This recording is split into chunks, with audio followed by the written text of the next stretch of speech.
Namaskar and welcome to the first episode of Not So Taxing from Samvad here at Mayur Bhavan, New Delhi. I am Subhash Jangala, Joint Director in the Directorate General of Administration and Taxpayer Services. This is a special year. As you all know, the entire nation is celebrating Azadi Ka Amrit Mahotsav, which marks 75 years of independence. The Honorable Prime Minister of India has led the call to commemorate and celebrate 75 years of independence through the uniquely Indian concept of Jan Andolan, where small changes at the individual level will add up to significant gains at the national level. As a part of Azadi Ka Amrit Mahotsav, the Income Tax Department has been engaging actively with all its stakeholders across the country, focusing on both the last 75 years and the next 25 years in the run-up to 100 years of independence. At the Directorate General, we thought this to be an opportune time to look back into the department's long and glorious past, not just to revel in its contribution to nation building, but also to set a framework to look at and strategize for the future. Today, I have with me the wisdom of the past and the hopes of the future, the benefit of hindsight and the optimism of foresight. Let me welcome two outstanding officers of the Indian Revenue Service who have graciously accepted our invitation to join us today. Shri DP Sengupta and Shri Srimati Rajarajeswari. Welcome, sir. Welcome, Rajeshwari. Shri DP Sengupta is an officer of the 1975 batch of the Indian Revenue Service, the winner of the Finance Minister's Gold Medal, the Akerkar Memorial Gold Medal, and the Govindan Nair Memorial Gold Medal at the National Academy of Direct Taxes in 1976. He retired as the Chief Commissioner of Income Tax Central in New Delhi in 2008 after 33 years of distinguished service. During his career, he excelled in both national and international tax policy formulation by serving as the Joint Secretary in Tax Policy and Legislation Division and the Foreign Tax and Tax Research Division of the Central Board of Direct Taxes. He was also at one point of time the competent authority for India. After retirement, he continues to be associated in the area of international taxation, writing articles, contributing book chapters, and delivering lectures. Thank you for joining us today, sir. Srimati Rajarajeswari is an officer of the 2012 batch. Born in 1987, Rajarajeswari is a holder of 8 gold medals in her graduation from the Tamil Nadu Agricultural University and 2 gold medals at the National Academy of Direct Taxes. Having worked in a wide array of posts, including assessment of businesses and corporates, as Deputy Director in the Investigation Wing and as Undersecretary in the CBDT, she is presently posted as Deputy Commissioner of Income Tax, OSD, in the ITA Division of the Central Board of Direct Taxes. So, it is a matter of serendipity that as we celebrate 75 years of independence, we have an officer from the 1975 batch. Could you, sir, tell us a story from the past about income tax and the Indian society? Thank you, Subhash. Thank you for inviting me for this event, and that too for the very first episode of a series of programs that you are going to organize for these Azadi Ka Mahotsav. And also thank you for the introduction.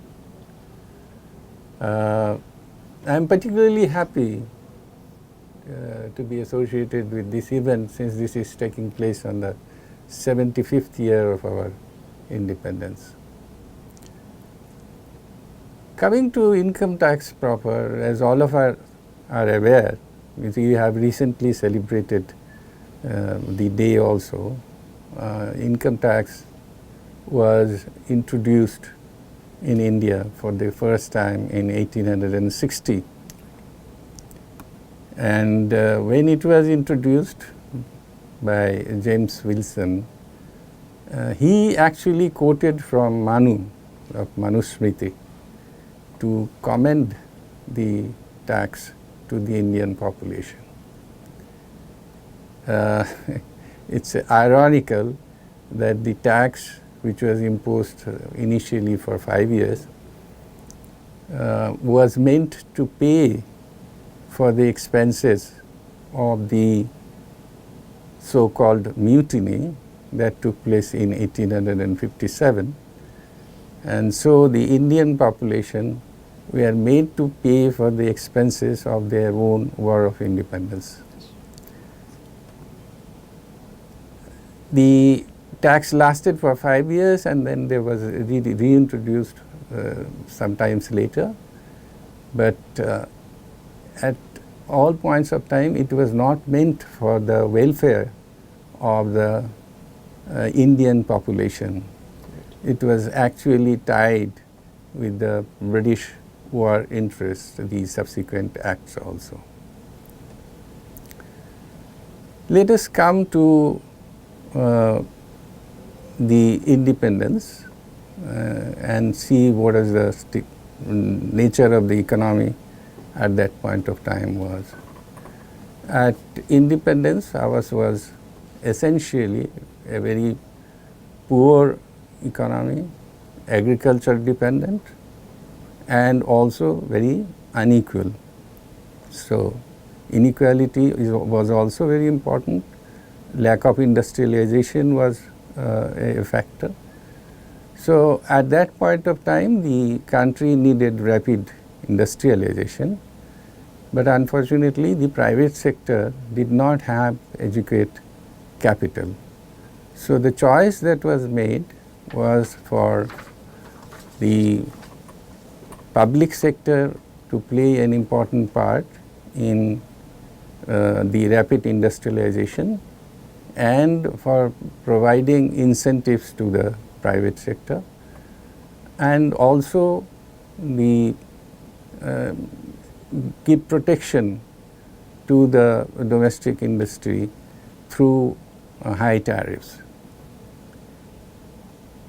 So at that time, apart from right from independence, we had faced external aggressions almost right from independence.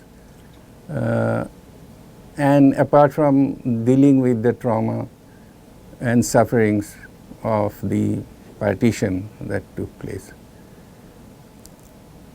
To meet the expenses and the developmental expenses, the rates of taxes were initially quite high, ranging from 70 to 80%. And later on, it was brought down to around 70% in the 1960s. Now, when we come to the income tax implementation during this period, the act that used to govern the income tax administration was the Income Tax Act 1922, which was a colonial act.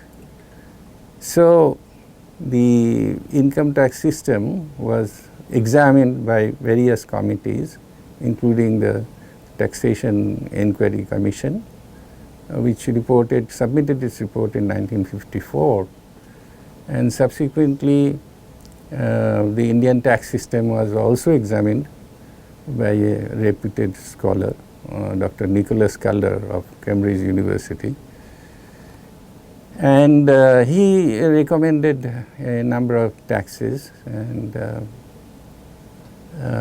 finally the Law Commission recommended that the Income Tax Act 1922 should be modified, but without changing the basic structure. So the earlier recommendations were already being administered through 1922, and the 1961 Act did some kind of a rearranging of the sections and some new additions also. But no revolutionary changes, because the structure of the Act remained the same. Then even after independence, the rate of tax, etc., was quite high because of the compulsions that we had faced. And I have already told you that it was, it was around 70% in 1960s. Then in 1971, again, the liberation of Bangladesh took place, and at that time also we had to shelter a lot of refugees from Bangladesh who were fleeing the genocide in that country. So the rate of tax again increased, the personal income tax rate also increased, and the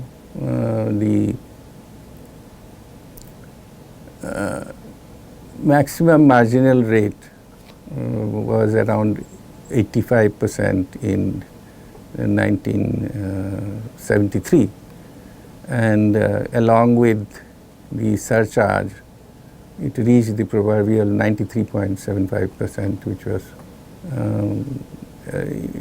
quite high at that point of time.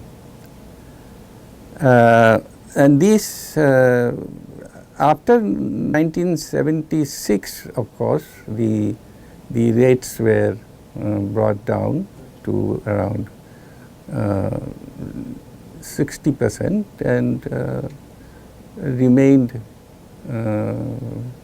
in that region, 60 or 50%, and remained in that region till we reach the next phase of the crises and reforms that start in the 1990s. Yeah, so I think that was a long journey that we have made since the 1860s, or when the income tax was introduced.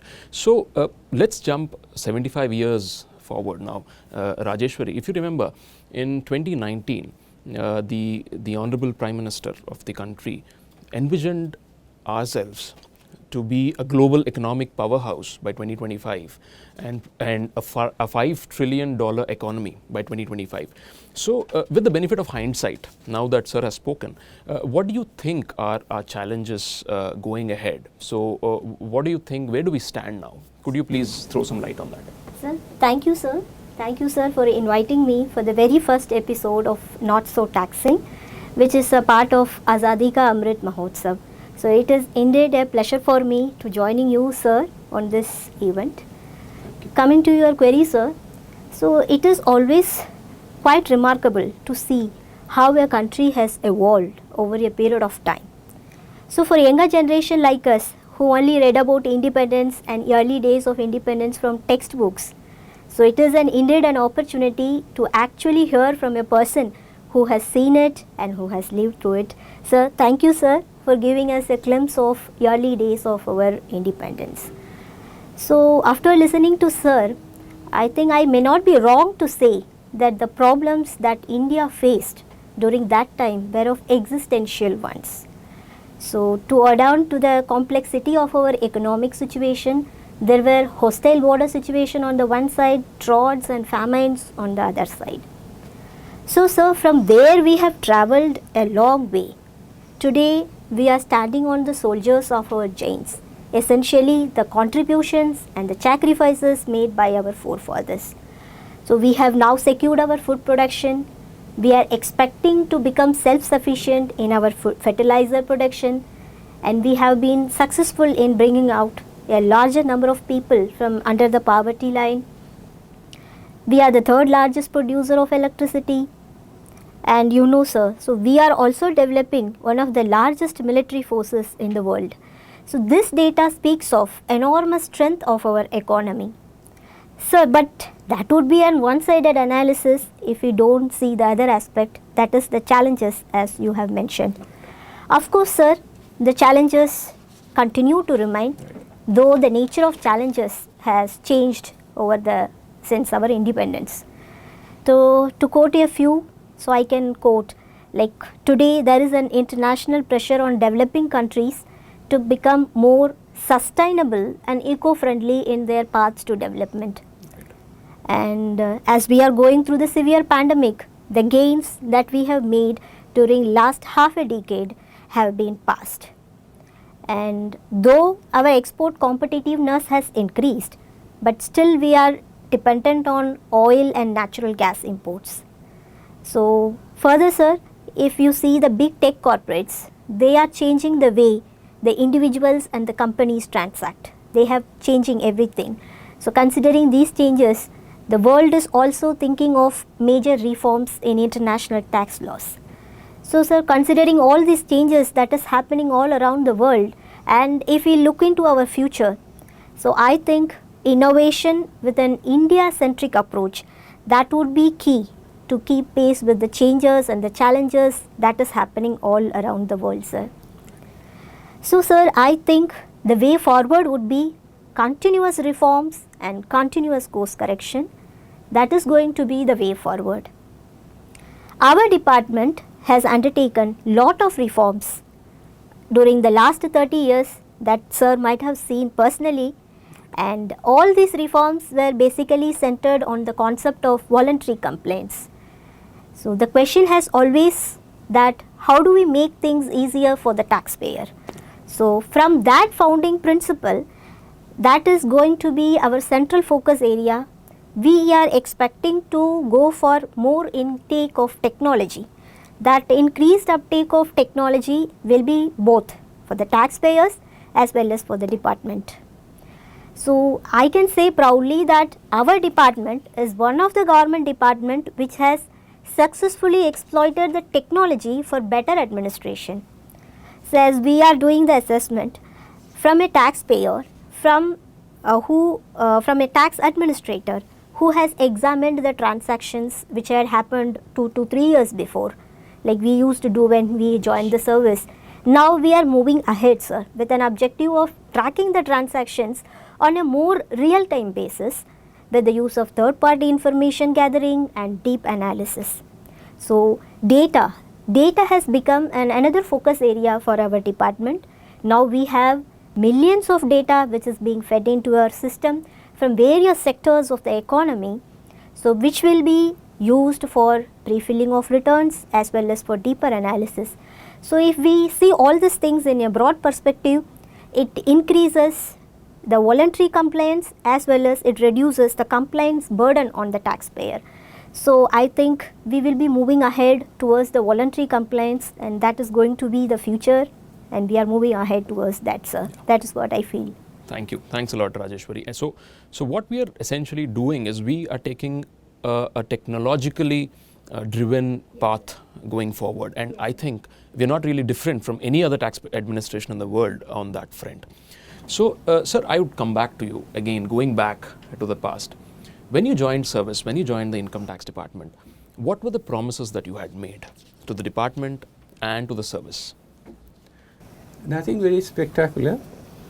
I was always very proud to belong to the revenue service, and I was sure that it will become one of the most prominent services, and my hope is not belied.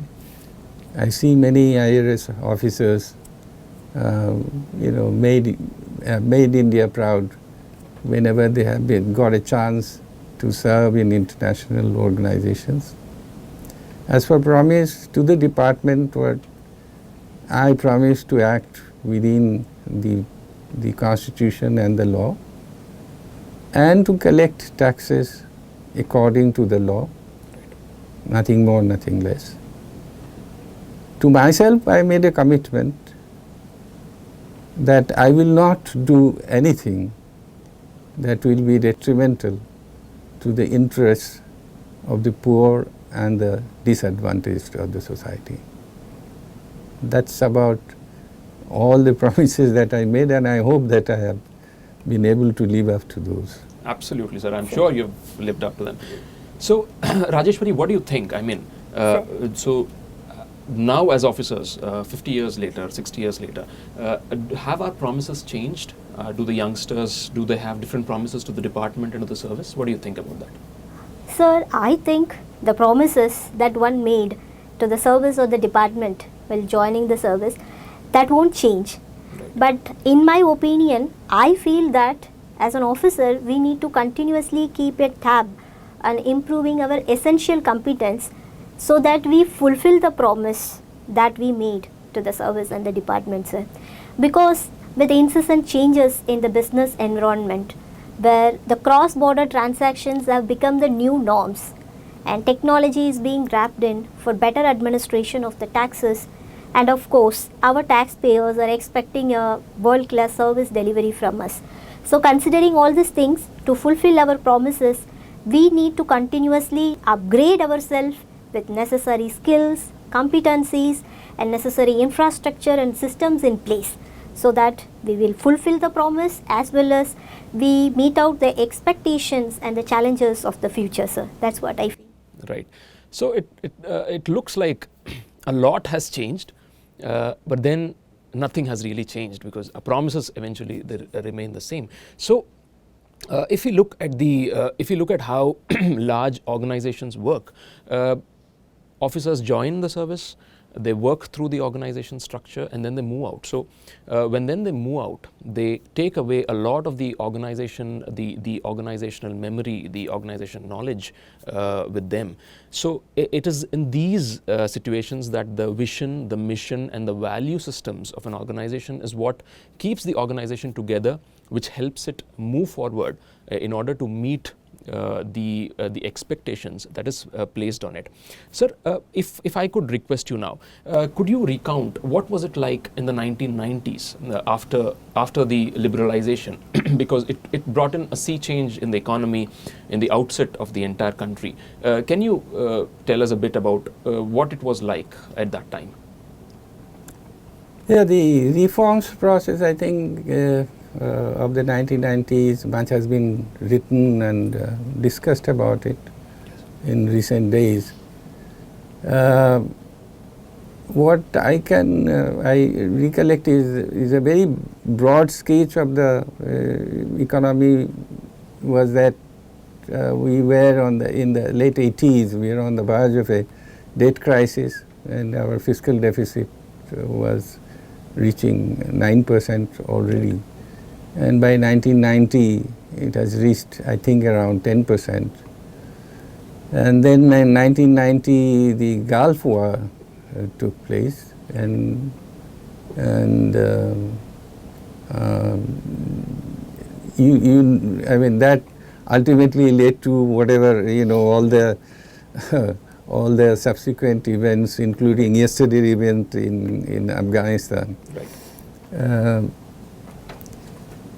So there was pressure on the price pressure. There was inflation situation that was going out of control, and then there was pressure on the foreign exchange, and as a result, the process of reforms was perhaps, which were already taking place since the late 80s, was perhaps hastened by these crises. And in the sphere of taxation, the reforms followed the recommendations of the Rajarajeswari Committee's report. He gave a report in a number of volumes, so it's not possible to recount the details, but the very essence of that report was that we should reduce the maximum marginal rate of tax, and also reduce the number of slabs. We used to have quite a large number of slabs in our personal income tax system. The corporate rates were also quite high, and the rates depended on the nature of the companies. And so we suggested that we do away with these kind of structure, and at the same time increase the tax base by reducing the incentives, tax incentives, and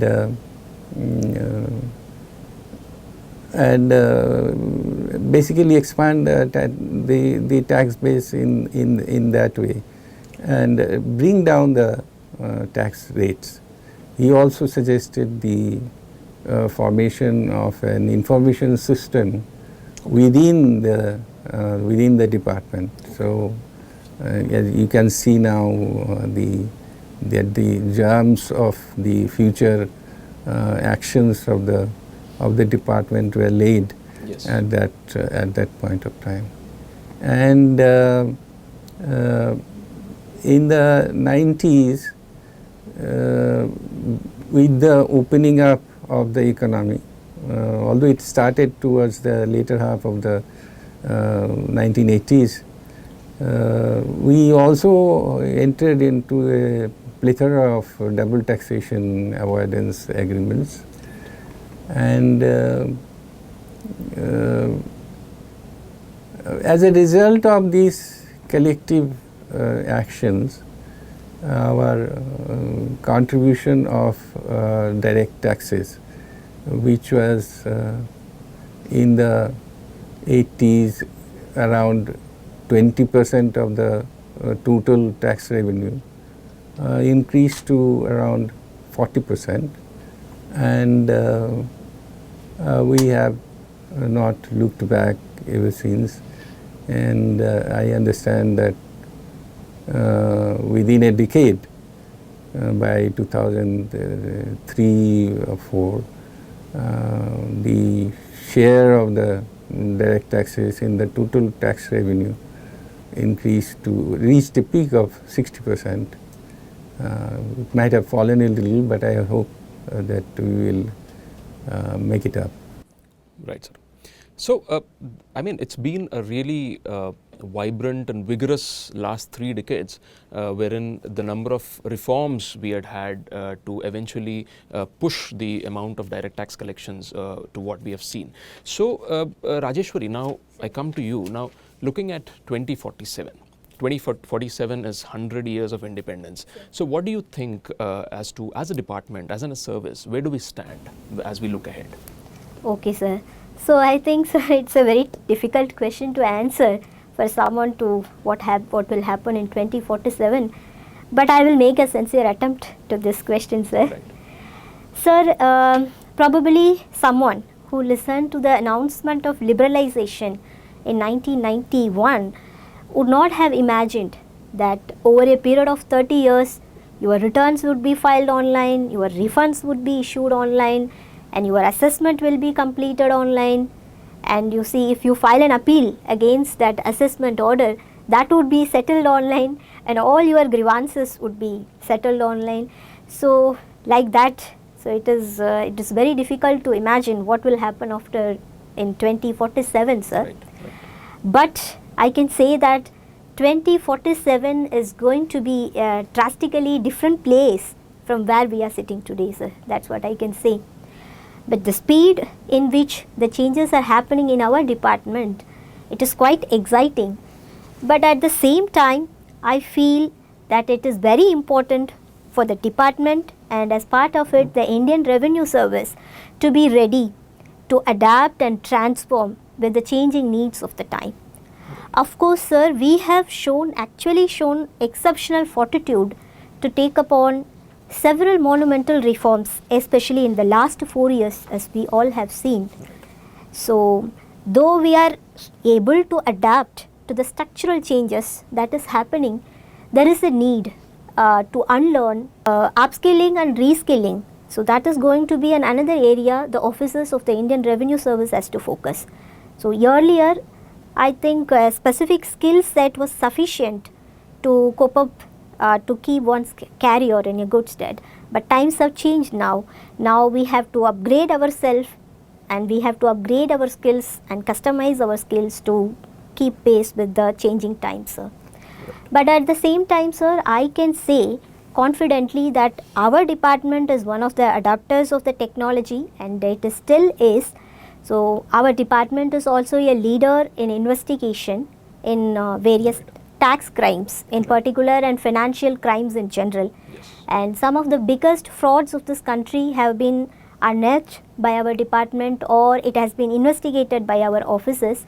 As you all know, sir, our offices are also known throughout the world for their repertoire in international transfer pricing, international taxation and transfer pricing aspects. So considering all these things and the reforms happening, so if we look into the future, so it is more important for the officials and as well as for the officers to play their leadership role in the area of their competence. So that's what I feel, sir. So if we look into the future, as you said, in 2047, I think by that time our taxpayers will be expecting a world-class service delivery from us, and we have already started to provide that. I can quote like the time taken for issuing the refunds, that has been reduced from years to months to weeks and to few days, but still we are trying hard to improve it upon further. So this is going to be the way forward, and the fintech is revolutionizing the finance. The blockchains are being introduced into the mainstream transactions, and international tax laws are going to face a major revamp. So at this juncture, I feel the income tax department, and as part of it the Indian Revenue Service, shall play a crucial role in piloting our nation's fiscal health while protecting our nation's sovereign right to tax, so as to ensure domestic robust domestic resource mobilization for the country. Right. Yes, sir. Thank you, Rajeshwari. It really, it really appears that we are forging ahead from strength to strength. Sir, if I can go back to what you had said in your last answer, that was 1990s was one phase, that was one phase of reforms in the department. So was there any other phase that you can recall of wherein there was a dramatic redrawing or restructuring in the way the department worked with its outset and its functions, etc.? Yeah, according to me, there are two other phases if you analyze closely. The third phase of reforms, according to me, began with the dawn of the new millennium, and it was in this phase, Rajeshwari has alluded to it, that we introduced the transfer pricing rules for the first time, and we also created a Directorate of International Taxation for the first time, so that all the international tax related issues could be examined and in one place, and concerted action can be taken. Apart from that, the information exchange agreements also were signed with different organizations, and this was also the time when the government experimented with a number of transaction taxes, which were some of which, like securities transaction tax, the commodities transaction tax, the banking cash transactions tax, where the responsibility essentially is shifted to a few organizations for collection and payment of tax to the government. Dividend distribution tax also. So some of these taxes, most of them have been given up, but securities transaction tax still survives, and I suppose contributes significant revenue when the stock market goes up or down. so that was the phase which deals with the, more or less deals with the excesses of the globalization. Globalization has positive spin-offs, but so far as taxation is concerned, it has some negative spin-offs also. So that phase of reforms took care of those issues. And then the next phase of reforms, according to me, the emphasis shifts to, at least for some time, to the proper implementation of the taxation laws. So it was at this time, in this phase, that we find the introduction of the Black Money UNFINA Act, Undisclosed Foreign Income and Assets Act, the Fugitive Offenders Act, the Benami Transactions Prohibition Act, and so on. So this period is essentially for me for the purpose of enforcement, proper enforcement of the taxation laws. Right. Thank you, sir. Thank you very much for that. So, Rajeshwari, we now have, we have a historic sketch now. We know, we've seen from sir's words the past, as in how the department has functioned. So, from this point of view, can you now tell me as how did we fare looking at 2047 again, looking at the next 25 years? How do we see ourselves as a performance? How have we fared as a department? What do you think about that? Sir, if there could be a single word that can explain the department's history, I think that would be the word reforms. Right. So the reforms which we have undertaken in the last 30 years have brought us here, and the reform which we will be undertaking in near future will take us to the 2047. Right. So progressive taxation, simplified tax regime, voluntary compliance and strong enforcement. The major reforms that has been undertaken by our department can be broadly categorized into these 4 wide directives. So to quote a few, I can say, like, we have improved our basic exemption limit. We are rationalizing our tax slabs every single year. We have introduced presumptive taxation to ease the small businesses. And there are special concessions available for fledgling as well as emerging sectors of the economy. There are special concessions for industrially backward areas, cooperative banks, infrastructure segment and startups. Similarly, sir, there are special carve-outs for the senior citizens, for the specially abled person and for the victims of natural disaster. Right. So if we see all these things as a holistic way, you can realize once that our tax policies have not only been used to boost the revenue collection, but it has been successfully exploited as a tool for social development, for achieving the desired social objectives. Right.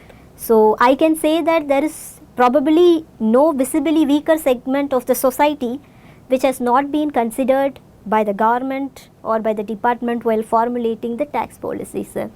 So I think, sir, I feel that we have fared very well as a service as well as a department. Thank you. Thank you, Rajeshwari. Sir. Sir, we have members of the Aikar Parivar who are watching us today. So I would request you to profess some advice to them, considering that there's a lot for us to learn from your knowledge, from your wisdom, from your experiences as well. So a few pieces of advice, sir. Well, first of all, I do not like to offer advice. And secondly, listening to Rajeshwari, I don't think that the future generation of officers need any advice from me. But nevertheless, I will share some of the insights that I have gathered in course of my long association with the tax department, both from inside and outside now. The first and foremost, which again Rajeshwari has already mentioned at least 2 or 3 times, is that is a constant learning. You know, ours is a technical department. So I am sometimes, you know, frightened by the changes that are taking place, both technological changes, the changes in the accounting procedures, in the law, in international taxation, and they are becoming very complex also. Right. So, you know, for a living organization, it's very important that the rate of learning is at least equal to the change, if not more than the change. Right. So, we have to be a constantly learning organization. Right. So, to that extent, I think, I think we have to increase our efforts in training and Right. and interactions also.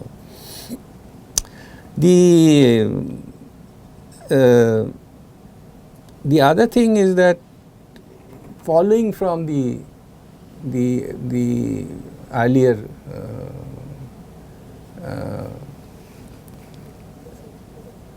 point of constant learning and the changes, constant changes that are taking place, one has to be very adaptable. Right. So, adaptability is very important, and one should be proud of whatever one is doing, wherever one is posted. Right. So, adaptability to change is a very important attribute. And the other thing is that, you know, as the COVID crisis has shown us, there is nothing that you can take for granted. Right. And the world can suddenly change and become upside down, everything. So, in these circumstances, what one needs is a very strong attitude, a positive attitude towards life, and mental and physical toughness. And the last bit, if I can ask people to inculcate equality, is one of the best qualities of that a human being can possess. It may seem very obvious, but it is not very easy to practice, and that quality is empathy, which is totally different from sympathy. Empathy means putting yourself in the shoes of the others, and not doing to others what you will not like to be done to yourself. Right. So, if we keep this in mind, I suppose we will be able to overcome all the challenges that we face. Thank you, sir. Thank you so much for that. And that was quite informative and a fitting start to a novel idea. While it was contrasting, it was also stimulating. Two opinions about half a century apart. But the focus is always the same: progressive tax policies, improved voluntary compliance, and taxpayer-centric administration. As we embark on this new journey on Azadi Ka Amrit Mahotsav, on behalf of the Directorate General of Administration and Taxpayer Services, I thank you all for joining us on the first episode of Not So Taxing. Do follow us on our social media handles on Facebook, Instagram, LinkedIn, YouTube, and Twitter, and keep watching for updates on more educational and informative content. Thank you, and Jai Hind.